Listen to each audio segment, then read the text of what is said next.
Welcome back to the Wellness with Delaney podcast. Today I'm sitting down with a friend of mine, Christian Johnson. He is a personal trainer. He also coaches in boxing. He is an extraordinaire when it comes to helping people accomplish their fitness goals. So I'm really excited to pick his brain. I know a lot of you guys have your own fitness goals, whether it's fat loss, muscle growth, or both, or something else. So today we're going to get into all the nitty gritty of how you can accomplish your fitness goals and become your best self inside and out. Christian, thank you so much for joining me. No, thank you for having me. This is a pleasure. Well, can you start by just introducing yourself, your business, like what you specialize in? Yeah, so I'm a personal trainer. So for me, I work with a wide variety of people. So, I don't really have like a niche, I would say. I have things that I'm like obviously more passionate about within fitness. But I really love helping people in their journey. So for me, when I'm, with someone, I understand that like when they see me and where we want to end up going is going to take a process, and it's like you have to be with them step by step. And like so the greatest like reward as a trainer is like seeing the transition that your client goes through and being a part of that. And so I'd say that's what I'm more passionate about than anything, is just like being part of people's journey with fitness and like seeing them hit new milestones. But when it comes to actual fitness itself, I'm kind of all over the place. Like I have a deep passion for boxing, even though I myself don't want to fight. I love the science behind it. I love bodybuilding. I love the discipline it takes. I like people that they run and do endurance, and they have that as their goal.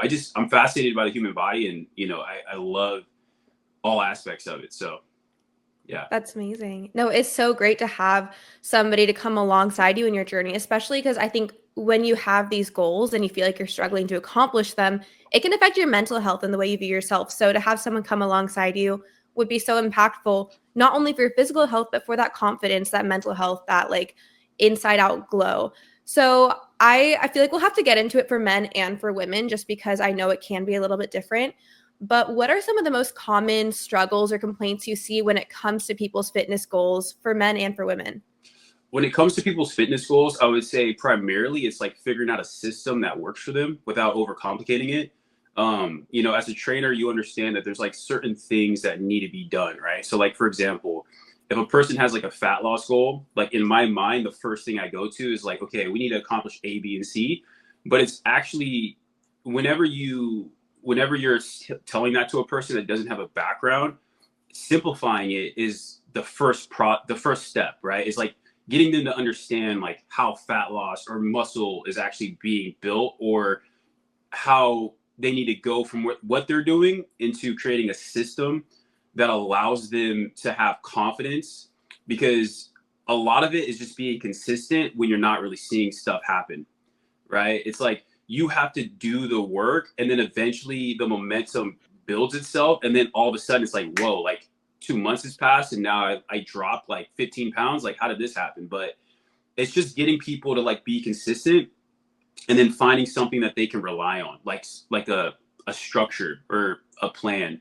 And for a lot of people, it's kind of like it's not what you're teaching them, it's what they're unlearning, if that makes sense. Mm-hmm. They have to like unlearn certain things. And so just a lot of times like I'm not content with just like training people. I want them to learn, I want them to know. So like that's like one of my biggest sort of, that's what I'm looking for, is like saying, okay, like how are they growing in the training program, as far as like the knowledge they're gaining? Like how are they starting to understand it? Because like I don't want to just have like a robot that like follows A, B, and C. I want them to understand why. I want them to know like the principles behind the decisions we're making, and not just like following it blindly, if that makes sense. Oh, absolutely. Because yeah, if you're following a program with no knowledge of like the inner workings of it, let's say your needs change, your metabolism changes, something you like are on vacation, whatever, Yeah. then suddenly you like fall out of it completely versus if you like understand the rules, then you can bend the rules within your Yeah. lifestyle, if that makes sense. Like you have to have that flexibility, and that comes from understanding. Okay, so you said there's a lot of unlearning. What are some of the most common misconceptions about fat loss and muscle growth that you see with new clients coming in? I would say that a lot of people, they misunderstand like the importance of eating healthy in the context of fat loss. So like for example, like you will still recomp your body eating foods that aren't necessarily healthy for you, but you make the process a lot more difficult than it needs to be. So like, for example, like you need to understand energy balance, number one, but you also need to understand like what makes being in a deficit the most sustainable possible. And there's a lot of approaches for that. And just understanding how, like, because I don't want people to have like some people, they think that if they eat one thing that's off their diet plan, the whole thing goes off the rails, and that can create like a negative cycle with how they view food. And so my thing is like, okay, there's not really, I always preach this. I'm like, I myself say there's smart food and dumb food, right? Like, I heard a client say like there's real food and fun food. Now, if you're eating things that aren't quote unquote healthy, you could still get to your body composition goal, but the problem with that is that you're going to have to rely on more willpower to get there. And so if you're constantly just white knuckling it because you're not making smart food choices, you're not actually feeding your body correctly, it's going to take way more effort than if you were to figure out, okay, how, like if I eat at these times, how does it affect my workout? If I eat these types of foods, how do I feel versus, just following your macros. But people definitely need to understand the importance of energy balance, because if you're eating healthy, and you're just like nilly willy, like that's good if you already have an understanding of your body and what your body needs, and like you've been having some level of tracking and some level of like data collected.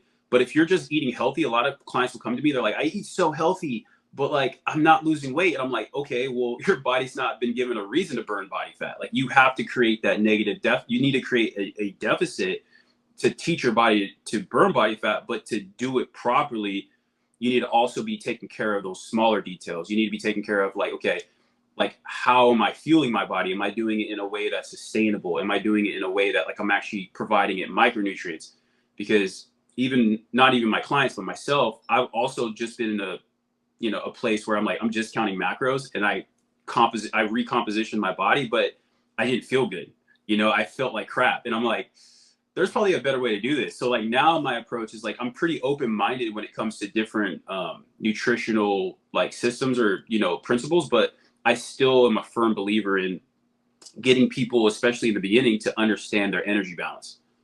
Yeah, absolutely. And I think with that, I mean, there are so many nutritional principles and systems. And I've had to really learn, like, with that, just because something works for someone else does not mean it works for me, or vice versa. And like, all of our bodies are different, all of our needs are different. We live in a world where there's so much, autoimmune issues. We see a lot of issues. People are having issues with weight. We're having just different environments we live within. So it's okay to have something different as long as it works for you and as long as it's catering to all of your needs, macro and micro.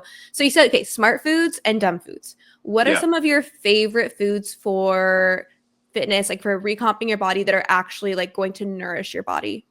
Definitely. So I like red meat, to be honest with you. Like I'm Yeah. not like, I'm a big fan. Like, so if I'm cutting or something like that, then I'll definitely go on the leaner side. But it just tastes so good. Like red meat tastes delicious. I feel like there's something primal when you eat it. You're like, dude, like there's something there, like it, so red meat would be number one. Greek yogurt, like non-fat Greek yogurt, having that is a huge plus. Eggs, and also egg whites. Like I'll never just do egg whites alone because it tastes horrible. But like if you're trying to get a bunch of protein, like cracking like two whole eggs and then using like egg whites to like replace the rest of what would be fat in protein, now you're just getting pure protein. It could be a good hack because the amount of volume you're getting. But if I'm like in a deficit, but if I'm in like a maintenance mode or even a grow mode, then I'm definitely getting more towards like I'm eating whole eggs, like I'm eating avocados, like I'm definitely eating, I'm not being afraid of fattier meats. I'm just using them like smartly. I'm not like, because if I'm gonna be eating carbohydrates as well, and I'm gonna be eating, other food like macronutrients, I don't need to get super high, but I've also played around with myself. When I have like more of a moderate to high fat intake, I can cut my carbs down lower and still get my calories pretty up. And I feel better than if I have like a lower fat intake and a ridiculously high carbohydrate intake, and I've played around with that before. Like I've had experiences where I've been super lean, like eating like 500, 600 grams of carbs per day. And it's just like I would literally feel my body like like go burn this energy, like go do something, and then I'll have like a higher fat, like moderately controlled carbohydrate intake, and I felt way better. Energy was clear. So it just depends on what my overall like goal is in the pursuit of what I'm trying to accomplish. But generally, it's going to be red meat, Greek yogurt, eggs. I use protein powder. I know that you got to be careful with some protein powders because you know you have like amino spiking. You get like all sorts of crazy stuff in there that can mess you up. But I'm a big fan of the convenience of that. Um, yeah, fruit. I love fruit as well. Fruit and honey, like that's those two are clutches. Yeah, it just really depends on like what it is that you're trying to accomplish. Like if I'm trying to lose fat, obviously I'm gonna like try to go for a more high volume approach. But if I'm eating a lot anyways because I'm trying to maintain or grow possibly, I'm definitely getting something that has fat in it. Yeah, absolutely. And I love how you mentioned the difference in how you feel with the high carb, low fat versus high fat, low carb, which totally tracks. We have two metabolisms, right? Like the fat metabolism, the carb one. Fat's like a slow burning log. Carbs are like lighting paper on fire. So it Yeah. makes sense. You're gonna get that burst of energy and that crash later versus when you're eating higher fat and you're like switching into the fat metabolism, which that's a topic for another day. If you can't switch between the two metabolisms, your metabolism is probably broken. Yeah. But the Yeah. energy levels, like you're going to feel so much more clear. How much protein do you recommend for people? Like how much do people need to eat based on like their weight or their activity or That's a whatever? really good goal. So, I mean, that's a really good question. So, there's a bunch of different science out there that says that you know you need like zero point 0.8 per kilogram or whatever. Or there's like a more recent like meta-analysis I think from somewhere in Japan where they talked about going up all the way up to like 1.3 grams per pound of body weight. Um, for me, I've never done anything less than a gram per pound of body weight. I've always just felt good around that number. I can easily eat higher and not feel any side effects from it. So I'm definitely for myself and for my clients, I just recommend a gram per pound of body weight. Keep it safe. That's a good insurance policy. And then I try to get them to like not consume it all in one meal, right? So like try to divide that into like at least 3 to 5 buckets, even buckets throughout the day. And I feel like that's the best approach. I used to do a lot like more intermittent fasting and stuff like that, like a few years back, like back in like 2020. And it's really, really good. Like you said, you know, having like metabolic flexibility is really, really important. And you know, that like the fasting itself I felt like was good, but then it also stopped having the same benefit. You know, like my body kind of got adapted towards like that new eating window, and I stopped having that same response that caused the adaptation in the first place. So now I recommend you know for my clients I'm like just try to eat around 4 protein servings per day, somewhere between 3 to 5. Every 3 to 5 hours, try to have protein again. It doesn't need to be like perfect, like on the dot. I don't want people getting like obsessive about it. Like I don't want them like walking around with like a timer and like, okay, now we're gonna have to eat protein again because that's like too much. It's like neurotic. But like giving them like loose guidelines, like, hey, you know, if it's been around 5 hours, you should probably eat protein again. You're probably gonna want to get that, you know, that the benefit that comes along with eating protein. Um, but yeah, you know, just in general, like when it comes to protein, I feel like that's a big piece that a lot of people are missing. You know, if you eat a lot of processed foods and you're just kind of eating things that are really, really convenient and you're not really prioritizing eating like meat or dairy, or you're not really putting a focus behind it, you're going to be missing out on a lot of potential. Like a lot of gains are going to be left on the table, especially for women. I think men in general, we definitely can benefit from it, but I've seen a lot of my female clients benefit a lot when they start to really hone in on prioritizing protein, just in the way they feel and their strength, and you know, just seeing their body change. And a few of my clients, I had a client recently, Caleb. Shout out to Caleb if he ever watches this. But I had a client, Caleb, and you know, he built a pretty good physique, but he wasn't eating protein. Like he was just like, and he's a guy who's been lifting for, you know, I'd say probably a solid 7 years. So he was a strong guy. He was a pretty muscular guy. But we put him on a program for 11 weeks in which he was starting to implement more of these principles, eating every 4 to 5 hours, like, you know, putting his protein roughly evenly divided between those meals. And he was like, bro, I've never been this lean and this strong. And it Wow. was just because of those small tweaks. And he was even somebody who was already in the gym. And one of the things he said was like, dude, I didn't know that just these small little changes can make such a big difference. And I'm like, dude, it does, especially if you haven't done them yet. Hmm. You know, if you've just been going to the gym and intuitively kind of eating like, oh, like, you know, like that's another thing is that he was he was eating what he thought was healthy as opposed to like having an approach in which he could actually track it. Yeah. So those two things, like protein intake is huge, and then also being able to have something in which you're seeing yourself like kind of tracking so you can make changes as need be. So how would you recommend someone tracks like their how they feel and what they're eating and all the different things? There's a lot of ways. So like the most efficient way possible is to like track their calories, but I understand that with some people there's like a mental there could be like a sensitivity around that because you don't want to become like you don't want to become mentally less healthy to try to improve your physical health. Hmm. So you know, if you have if it's mentally something that's like a trigger for you, then I would say just pay attention to don't pay attention so much to like the amount you're eating. Just try to be consistent with like the food choices you're making and then the times that you're eating, right? So like for example, like try to eat in a way that like your body can expect another meal, right? And it doesn't need to be every 3 hours. It doesn't need just figure out something that works for you and be consistent with it. You know, if it's two Hmm. meals and a few snacks, that's totally fine. If it's 3 meals, that's totally fine. But like build that rhythm.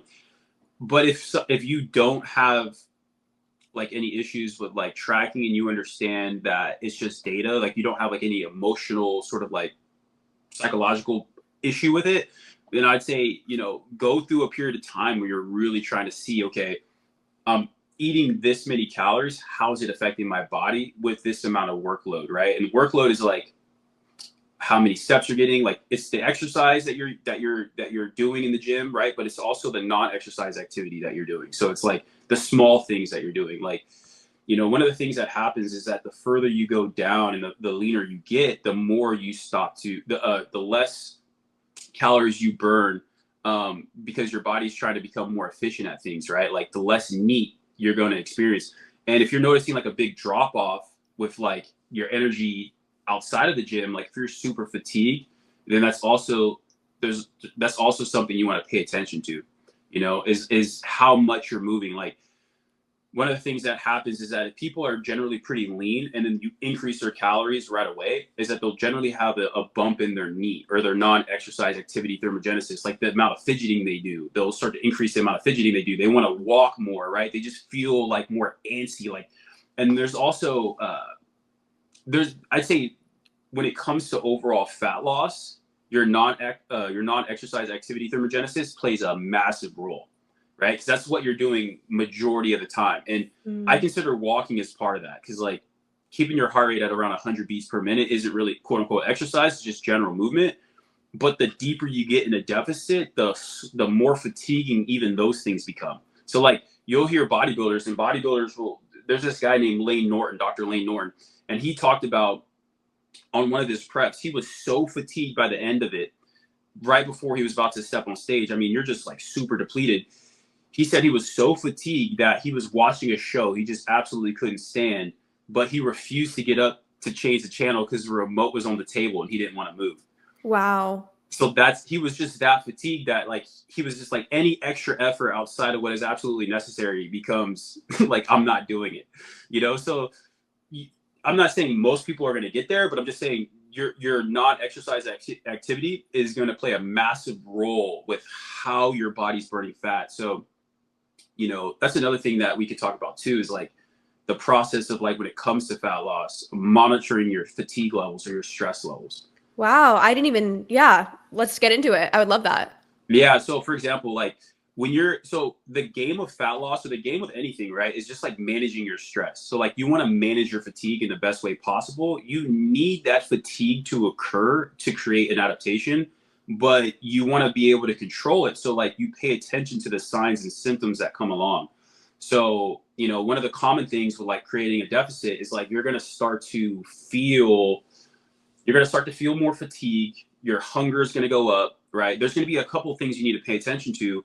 but those things are all normal. It's when they get outside of like when you can't when you notice these things start to get way out of hand, that's when you either have to start implementing more of a refeed or more of like a deload or something, because you need to lower that fatigue. Like fatigue in itself isn't going to lower just automatically. You have to create a plan in place to implement that fatigue to like so it could start to lower. It's not just going to like do it on its own, and it's always accumulating. So if you're in a deficit, that fatigue is just slowly building up, and you need to pay attention to that, because that's your body telling you like, hey man, like it's getting harder, it's getting harder, it's getting harder.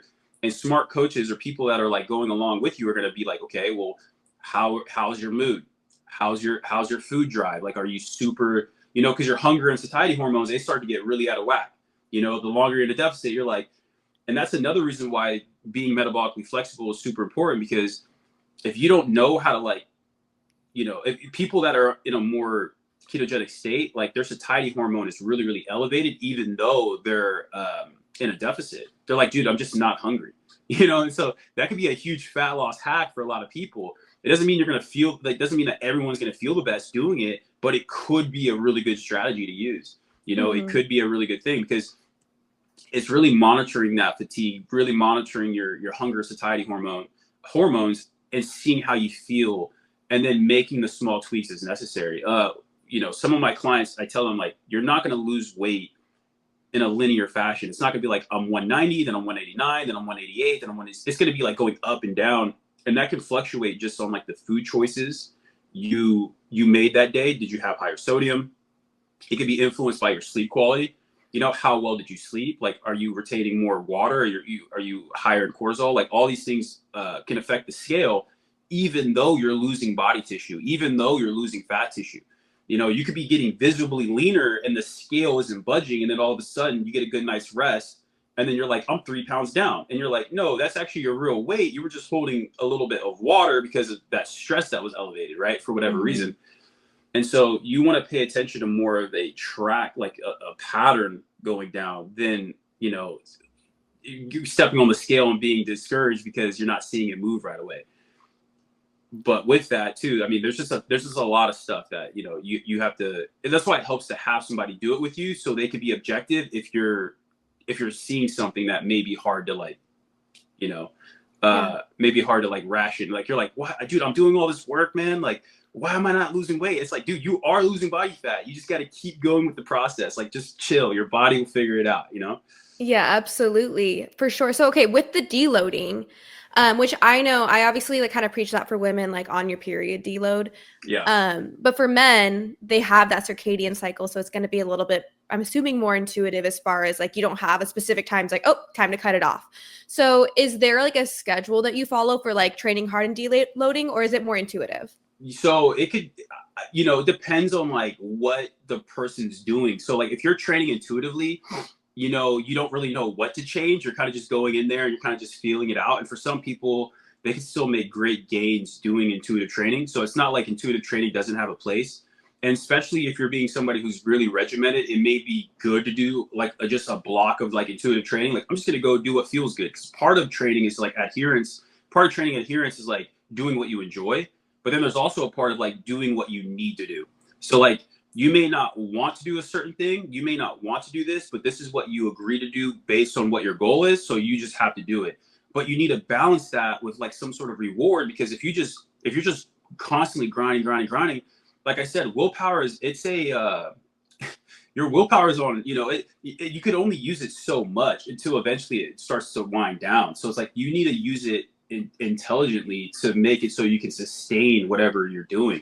And so, when it comes to deloading, if I was to go and say, if somebody's not training intuitively, you would set it up into like a mesocycle, to like where it's a 4 to 8 week block with progressively higher amounts of intensity. And intensity is just like, how close are you training to failure? The amount of volume you're doing per session, the amount of sets you're doing per body group. And there's also other things that create more stimulus to fatigue. So like one of the streams I really love to swim in within the fitness industry is like Renaissance periodization. And so Dr. Mac Israetel has a lot of great information on like how to set up and deload. Another person is like Revive Stronger with Steve Hall. These guys really kind of give you a good breakdown on how to like look at training. But essentially, like Dr. Mike Israetel said, there's only two types of workouts you should have. One that's intentionally trying to build fatigue, or one that's intentionally trying to lower fatigue. The worst thing you can do is go to the gym and create fatigue, but you're not really creating a stimulus for change. So it's like you need to be creating a stimulus for change, or you need to be lowering the fatigue that comes with that demand. So that's where a deload will come into play, because like I said earlier, it's like you're not really going to lower fatigue unless you come up with a strategy to do it. Like you have to, like if you're in the kitchen, like making a meal, right? You're cooking, the dishes are going to pile up, and they're going to keep piling up until you decide, okay, now there's enough mess. I need to start doing these dishes. I need to start putting them away. And you need to change gears. You need to change your approach. You're like, I'm not going to continue to cook, even though I want to continue to cook, because I need to clear this mess. But once I clear this mess, my kitchen space is going to be so much more open. Now I can cook with a lot more ease. And so when it comes to deloading, what you're doing in a few ways is, number one, you're lowering fatigue, but you're also resensitizing your body to the stimulus. Because as you train, right, that's why it requires more weight, more reps, more sets, whatever, because your ability to handle that stress keeps getting better and better and better. But, you know, your sensitivity to that exercise begins to go down. So, you know, when it comes to deloading, it actually resensitizes your body as well to the training you're doing. So that's why it's good to deload every 4 to 8 weeks. And that's why it's also good to have a handful of exercises that you enjoy, not just one specific one. Like if you're trying to grow your glutes, like don't just do barbell hip thrust. Like do like a deep stretch lunge, like a drop back lunge, or do like a single leg RDL, or do something. Have like a list of a few exercises that really give you a good stimulus. Don't just have one. There's not just one exercise, because eventually that exercise is going to have less of an effect, right? It's gonna give you less bang for your buck. So you need to know how to switch that. And there's a few things that you can pay attention to. It's like, am I still getting the same amount of disruption in the muscle? Like, am I getting the same amount of pump? How am I feeling when I'm doing the exercise? So there's a few things, but essentially deloading accomplishes lowering that fatigue and also resensitizing your body, if that makes sense. Absolutely. And I feel like a lot of the girls are going to feel called out by the hip thrust. No, myself included. I love me a hip thrust. I can't lie. But I've been trying to do more like Bulgarian split squats and things like that just kind of change it up. Okay, so you were talking about, I'm super curious about how you're saying like you want the exercises that build fatigue and like response, or the exercises that release fatigue, and then like you don't want kind of that middle that's just fatigue with no point. So with that, is it better to work out consistently with like moderate intensity, or fewer times per week with like intense intensity? Are you talking about, so like there's different approaches, right? So frequency versus intensity is a huge debate within like the hypertrophy community or muscle building community, because you have different philosophies, but there's a lot more science showing now that training, like, so there's something called reps in reserve. So like you could still get a great effect training with like 3 reps in reserve. So if you go to absolute failure, that's a pretty intense set, meaning that there's going to be a lot of fatigue that develops, especially if you're doing so within a rep range that's actually within a lower rep range, right? So if you're doing something like, if you're doing a set of like 5 to 8, you know, and you're going to failure, it's different than going to failure on a set of like 20 to 30. Right? Because the amount of load you're having to use to go to failure at a set of 5 is a lot different than, you know, the metabolic stress that you feel at like rep 28. You know, so there's a lot of ways. You know, for me, the thing that I do with people, the thing that I get people on is like a more of a frequency approach where they're hitting a muscle group multiple times per week. But to do that smartly, you need to pay attention to how their tendons and joints are feeling, because like, if you're, you know, let's just say, for example, if you're training legs 3 times a week, right? Because that's like a body part you want to grow.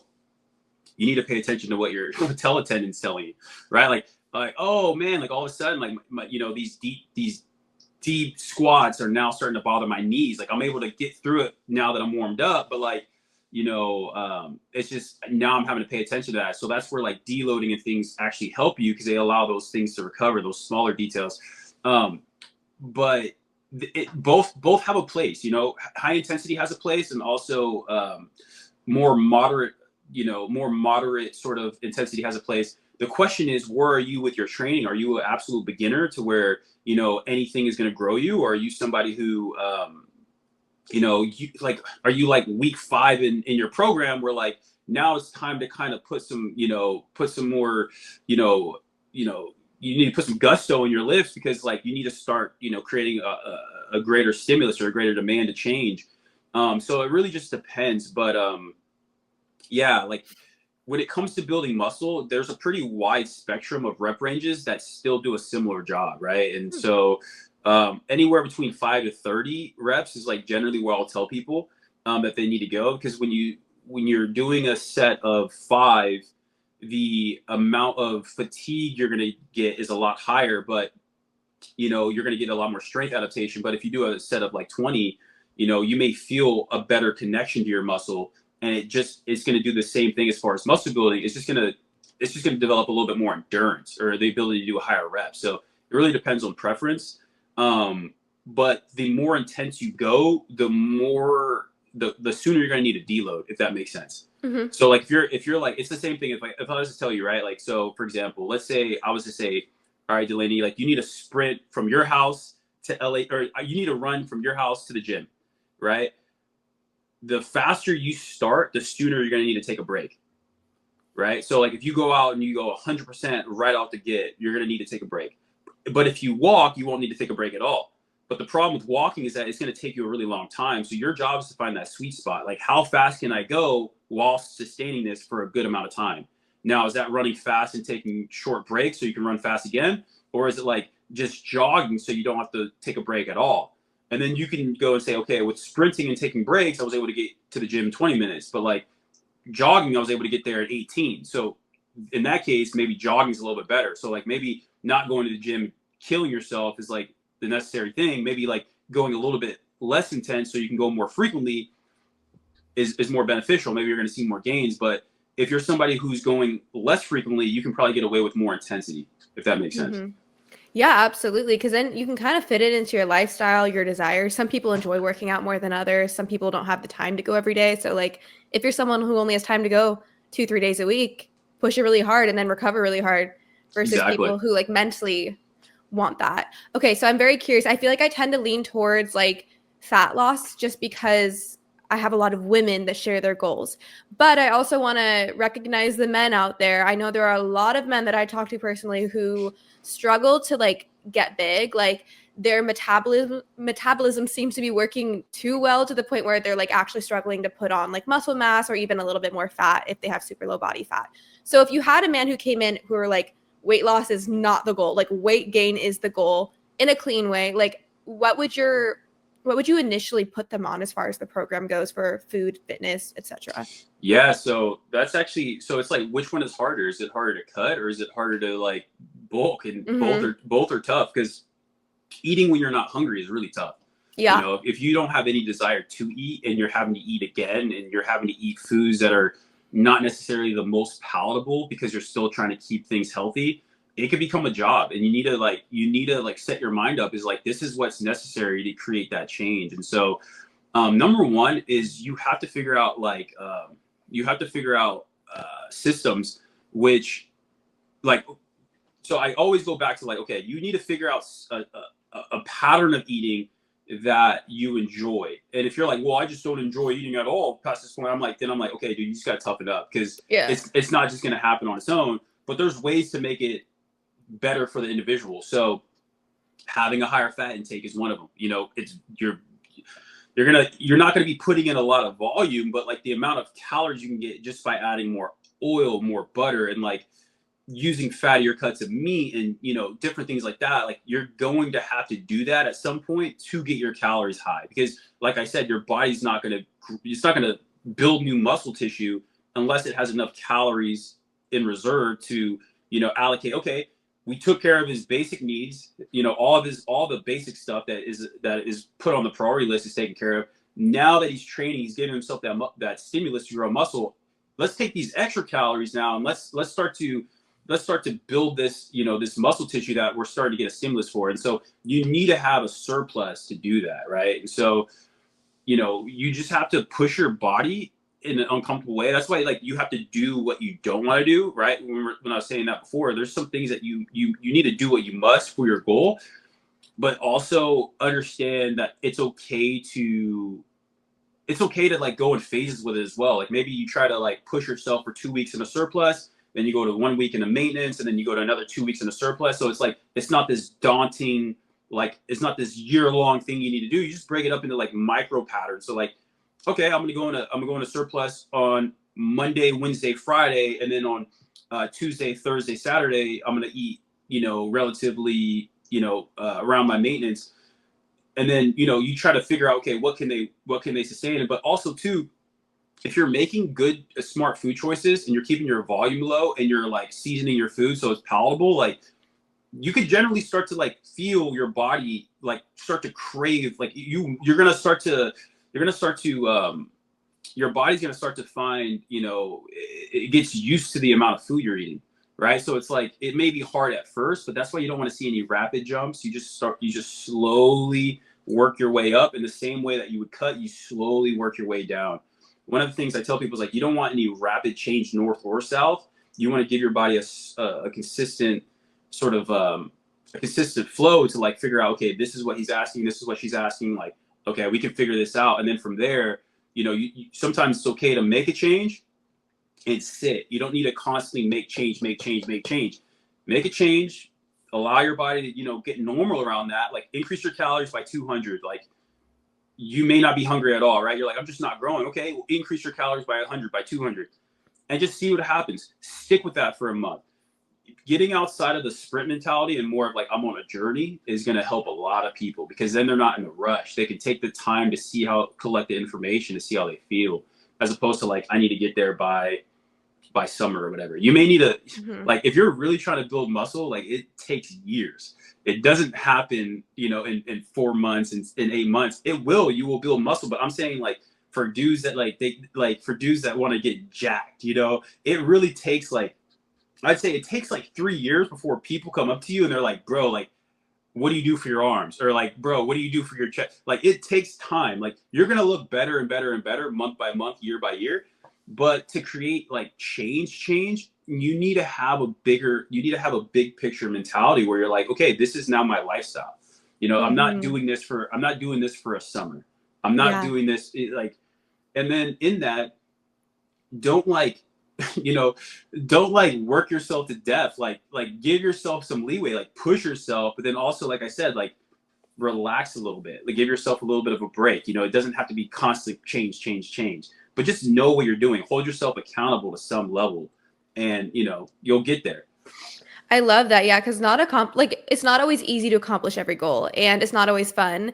And if you truly want something, there's a level where sometimes you just have to do it, even when you don't want to do it. And that can come along with weight gain and eating, which is so funny because I feel like that's the opposite of the conversations that I have just with so many women. But I love this and I relate to it a lot. And I feel like this is not a very relatable thing for women, but I think with biohacking, I've gotten to the point where I sit so lean if I don't do stuff to keep muscle on. And so like I will increase my calories for like a week out of every month, and it's hard. I've noticed because I'm little, like I'm 5'2", I have a small frame.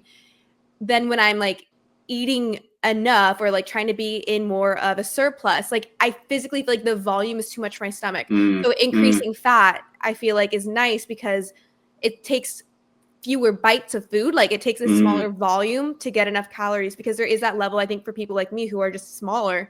It can be like I feel full before I've had enough calories, like or bloated, because it's like where's it gonna go? Like there's not a lot of room. I'm a little person, so the idea of just increasing fat, I think, is a really easy way to get those calories up.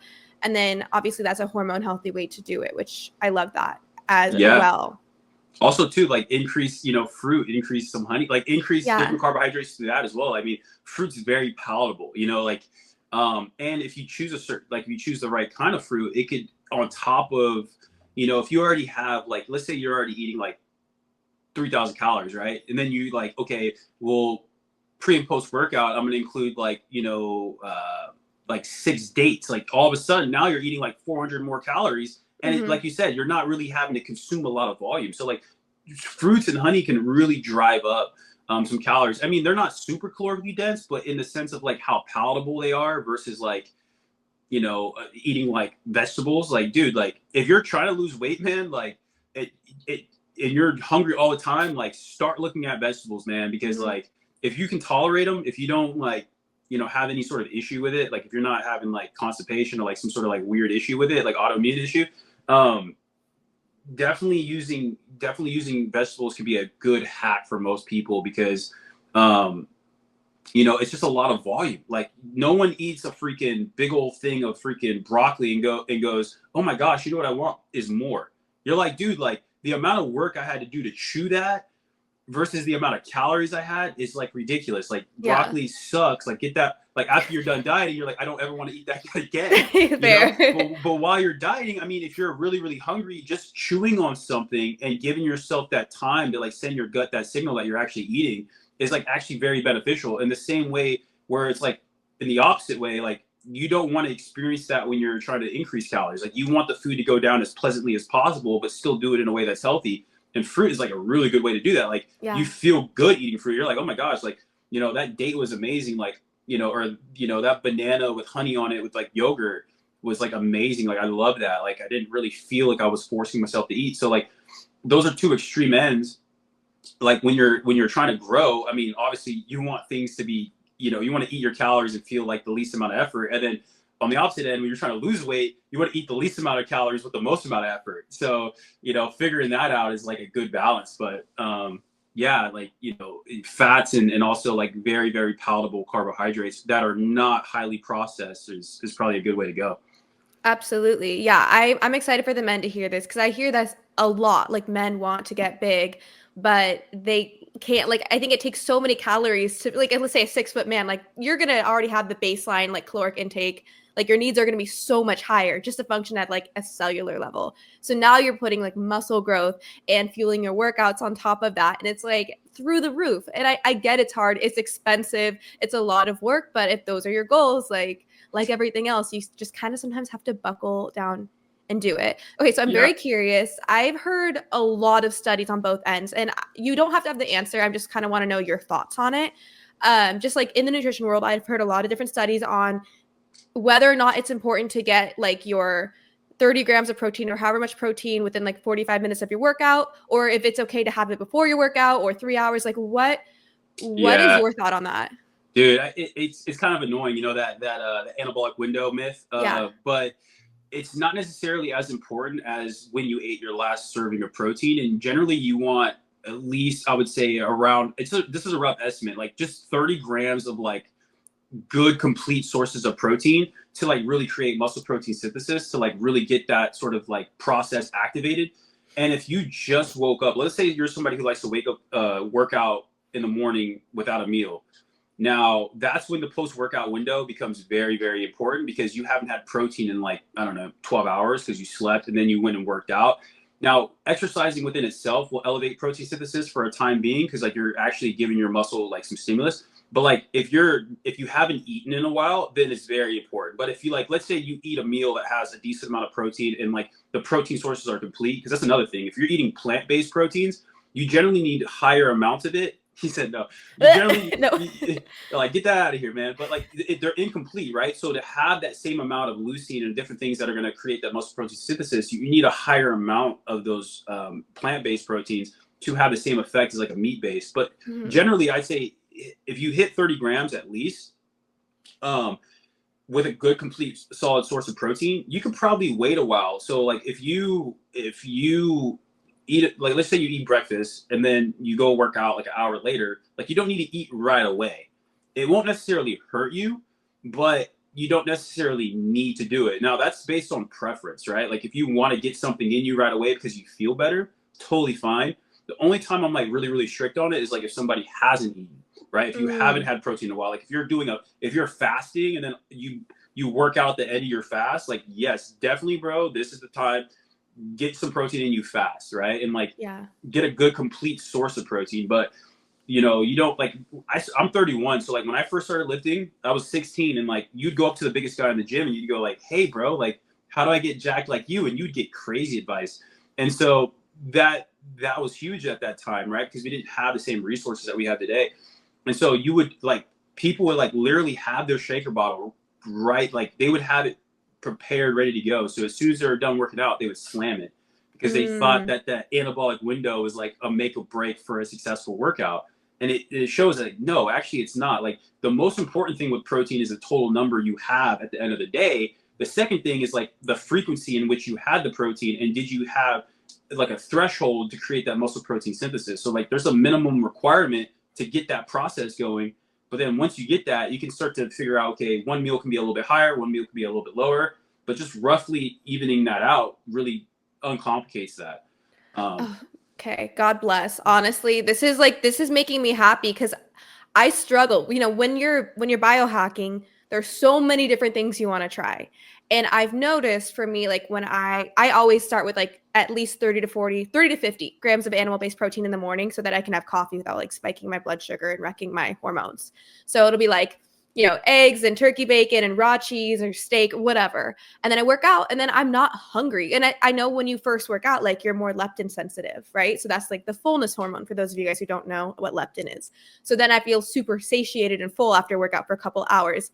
And then within that, I've learned about the power of micro fasting. And I'm like, okay, I try to fast for 3 hours, like water fast at least 3 hours between meals to reset my digestive system and just help my metabolism. And but then I'm like, where does protein fit into that, right? Like mm, if I'm eating breakfast, I go to the gym for an hour and a half, come home, have protein, and then it's lunchtime in 2 hours or an hour. And I'm like, how do I do it? So this makes me really happy to hear that it might not be the end all be all. Cause I know a lot of people in fitness still will say you have to have it within like 45 minutes. And that honestly stresses me out. Cause I also felt like when I was chugging protein after workout, I felt like I wanted to throw up. Like every yeah. time I used to do that, I would drink it on the way home. And I'm like, this is sickening. Like I don't want it. I'm full, like I'm bloated. Yeah. So I feel like you just gave me a lot of peace of mind knowing that it's okay. Cause I'm at the point where I'm not even having protein after workout, but I'm having so much before. Yeah, I'm like you in the sense of like, if I have a really hard workout, I'm not really hungry right away. Like Yeah. I'm not like, I can go a while without eating, and then like all of a sudden I'm like, okay, I am hungry, and then that's when you want to listen to it. So like, yeah, like, and then there's also like what's optimal as well. So you know, you don't necessarily like it, like you don't need to have it like right away. It's just having that total number throughout the day that you're shooting for, and then trying to divide it as evenly as possible. That'll complicate things a lot less. Like there's something like psychologically though, there's something that like intuitively kind of, whether it's placebo or not, kind of feels good getting protein right after your workout, because you're like, yeah, I'm starting this process early, but like Yeah. you don't need to do it. And so if it goes against what you know what your body's telling you in that moment, and you're like, dude, like I'm gonna throw up if I drink a protein shake, I would say definitely don't. You Okay. know, definitely don't, because like you know that's just, you don't need to do that. Like if you're bulking or you're trying to grow, like if a guy was bulking and trying to grow, then you know he's already eating so much in those, you know, 4 meals or whatever he's eating, then he may want to look towards a post-workout shake of like carbohydrates and protein just to get himself more calories. But that's like at the very end of like, you know, the stretch of your growth, and you're like, okay, well, you know, at this point you're just doing what you, like we said, like you're just doing what you have to do in that moment. But it's not necessarily like everyone doesn't need to start there, you know. Yeah. And so yeah, I'm grateful for that as well, because if it was like that, if you needed, because like there was a huge myth too that like you need to eat every like 2 to 3 hours, which is actually worse for your digestive system. You know, you could get more bacterial overgrowth like eating more often than if you give yourself that time to kind of like let your body reset. And so like people were walking around with Tupperware, like having to freaking, you know, get meals in every 2 hours. It's like, dude, like I'm so happy that that's not true, you know, Mm-hmm. because you know, it's just like you don't like, that's what I'm saying. Like you need to understand, okay, there's just certain principles that matter the most.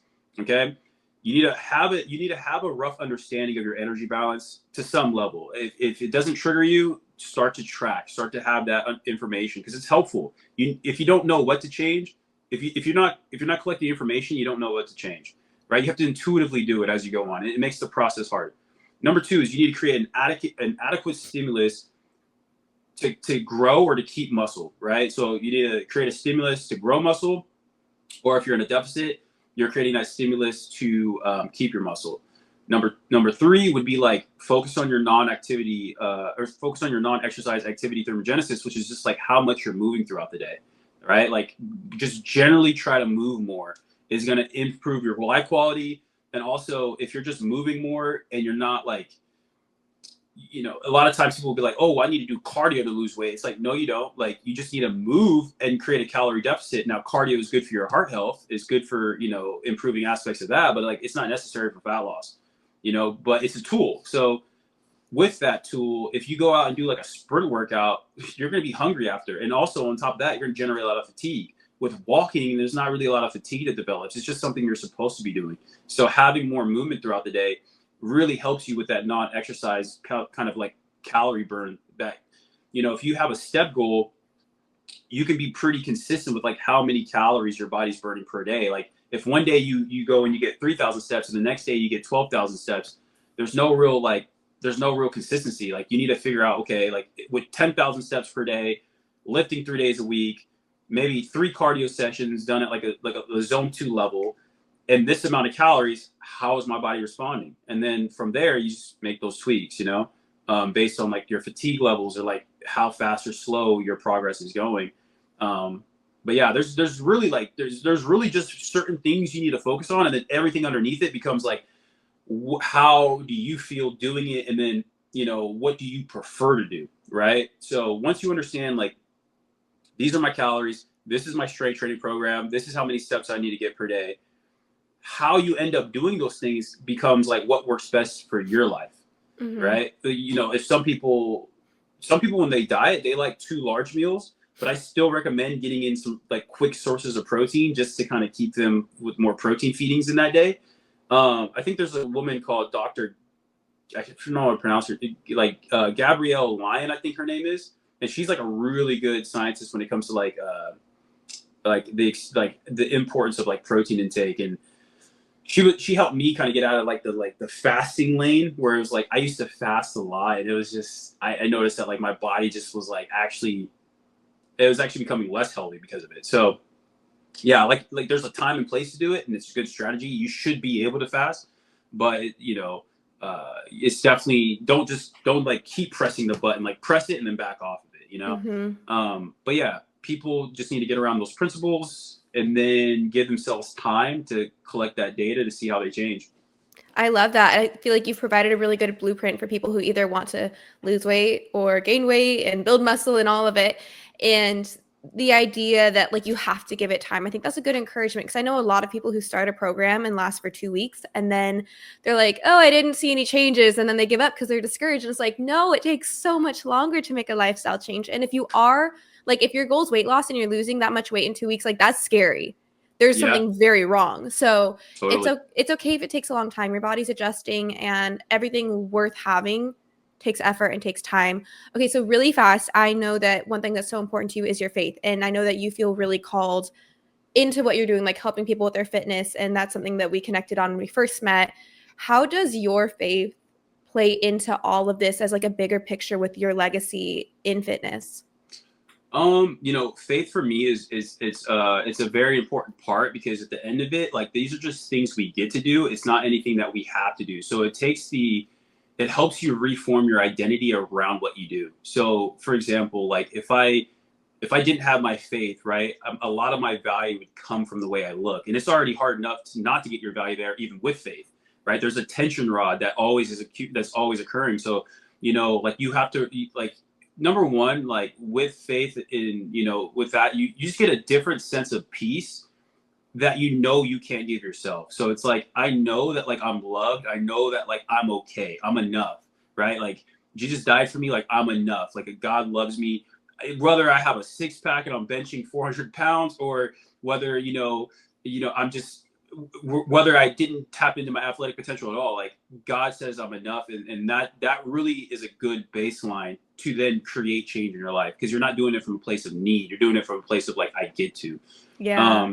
And so that, like, faith for me is actually like, it's way more important than fitness, like way more important, because, you know, part of it is just like, I feel like I'm given a gift to work out. Like I've been doing it since I was a kid, you know, it's something that I've been blessed to be, you know, decent at. But it's nowhere near as satisfying as like having a relationship and knowing that like you're loved by God.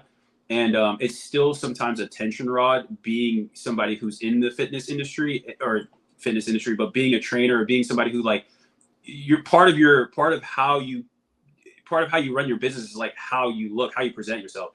But then also too, understanding that like it doesn't matter in the long run. You know, like the things that matter the most is like the impact you're having on other people's lives. Like, are you helping them? Are you serving people with with what you've been given? And that's where you get more of your satisfaction. You know, and knowing that you're doing it from a good place and you're helping them in that area is like way more rewarding. So yeah, faith is definitely a huge part of my life, and I'm grateful that I get to do this. You know, I don't have to do it. I love If that that. makes sense. Yeah. Yeah, no, I love that answer so much. I think it's so important. Like, the more validation you get for how you look, the more you realize you don't need the validation. And in fact, like, you can't rely on the validation because it will never make you happy. It'll never be enough. If your peace and joy aren't coming from like the ultimate source that doesn't, like the well that doesn't run dry, Mm, like you're always going to be chasing the next high of the next compliment, the next validation, how you look, how you feel. Like, it's got to come from somewhere deeper. And you're so right. Like, and then with that, like when you realize your body is the temple of a living God, like the Holy Spirit, like you respect it and you treat it differently. Like, you're not taking care of it because out of like this narcissistic place, right? It's because you're like, you respect yourself, you respect the temple, and you want to have the energy and vitality to live out the calling that God's placed on your life. So like there's that functional component that I yeah. think is so important, because if you don't, like, I know when I was struggling with chronic illness and I had no energy, I was crashed out every afternoon. Like, how was I going to fulfill the purpose that God's placed on my life when I didn't even have energy to like stand up the whole day? Mm, Right. So mm, it's like when I healed I have to be careful with the word heal, but like truly like reverse the symptoms of my autoimmune disease and was able to function. Suddenly I was able mm, to actually like grow what God has put on my heart and like serve mm, people in the way he's asked me to. So mm. there's that level. It's like I feel so connected to health because it's helped me get to where God wants me to be in this Yeah. season. So Yeah. it's With that, there's a huge thing that came that I thought of when you were saying that is like the difference in the Christian faith is like it's not transactional. It's not like I do A, B, and C, and then God does this. It's like no, God already has done it. Therefore, I get to live in freedom and then get to like serve Him in some area in mhm. which I live to my fullest potential. So it's like, I feel like sometimes you have to get to that place where it's like you can't do what you feel like you're called to do just so you realize that you're enough in that. Mhm. Because if you're Yeah. if you're just given that right away, it's like then all of a sudden you can easily be doing a good thing, and then you get so caught up in like you get caught up in working for God as opposed to being with God or like having that relationship with Him. So it is something that we're kind of blessed sometimes to go through things in which we have to like be more patient about it, because there's so much of like a failing forward kind of thing with God, where it's just you do something and then you mess up and then you learn God's grace is there, and then that gives you a stronger relationship on your understanding towards it. So Yeah. yeah. Absolutely. That is beautiful. And I hope an encouragement to so many people listening that, you know, fitness is fun and it's important in its aspect, but like the most important thing you can be is spiritually healthy. And I hope that's like a big takeaway for people. Okay. So before I have you plug where people can connect with you, what is your biggest fitness goal right now?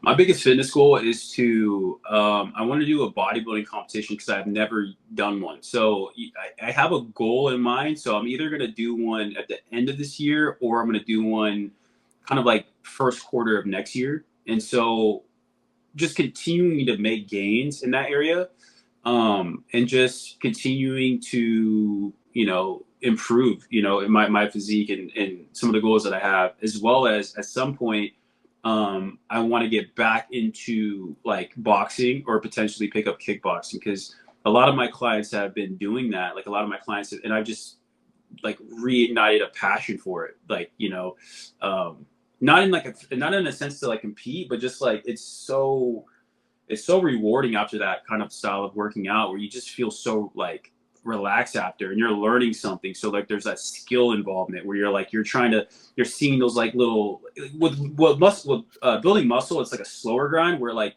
you can see in more sports performance like quicker quicker progress, where it's like in bodybuilding or something, like it takes like a year before you're like, dang, like I had like, especially when you've been lifting for like over 7 years or something like that. Or for me, it's been like 15, but like there's slower progress in that. So you have to almost just like fall in love with the lifestyle. But like with sports performance, you're like, dude, like I'm improving this or I'm improving that. So at some point, getting back into that would be really fun.